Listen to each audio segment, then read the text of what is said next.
Excuse me, low class people can you tell this address? Actually, I am new here. Could not find this address. So please can you address?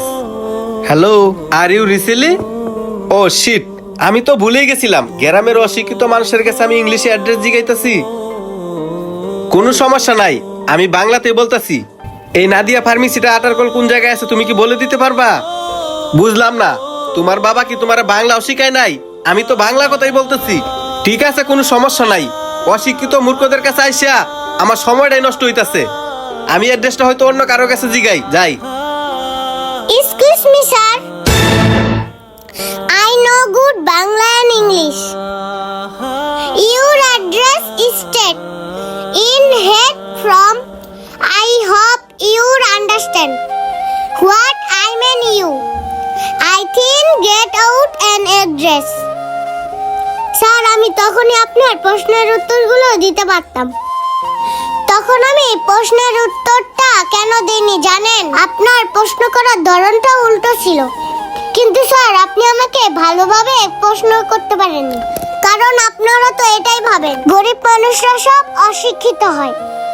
Sir, এটা একদমই না। আমার বাবা আমাকে যুদ্ধ করার মতো তৈরি করছে, যেন আপনাদের মতো কিছু মানুষকে জবাব দিতে পারি। স্যার, এখন মনে হয় আপনি আপনার সব প্রশ্নের উত্তর পেয়ে গেছেন। ও মাই গড, তুমি ছোট থেকে আমি তোমাকে কোনো সম্মানই করি না। তুমি যে এত সুন্দর করে ইংলিশে কথা বলতে পারো এটা তো আমি বিশ্বাসই করতে পারছি না।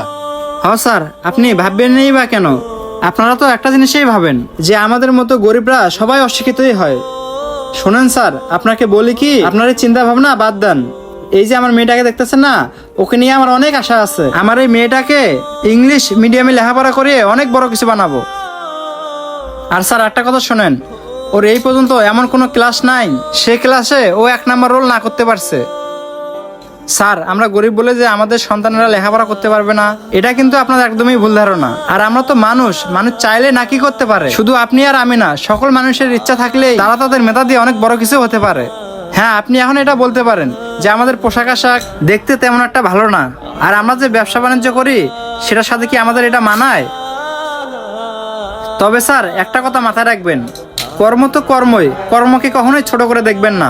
আপনিও তো একটা কর্ম করেন, হয়তোবা আপনারটা অফিসিয়াল, আর আমি ভ্যান গাড়িতে এভাবে দাঁড়িয়ে কাঁচামাল বিক্রি করি। আসলে ভাই, আমি আপনাদেরকে কি বলবো, আমি বড় লোকদের সাথে চলাফেরা করে আমিও তাদের মতো হয়ে গেছি। সত্যি কথা বলতে কি, আমি ভুলেই গেছিলাম গরিবরা মানুষ, তাদেরও ইচ্ছা শক্তি আছে।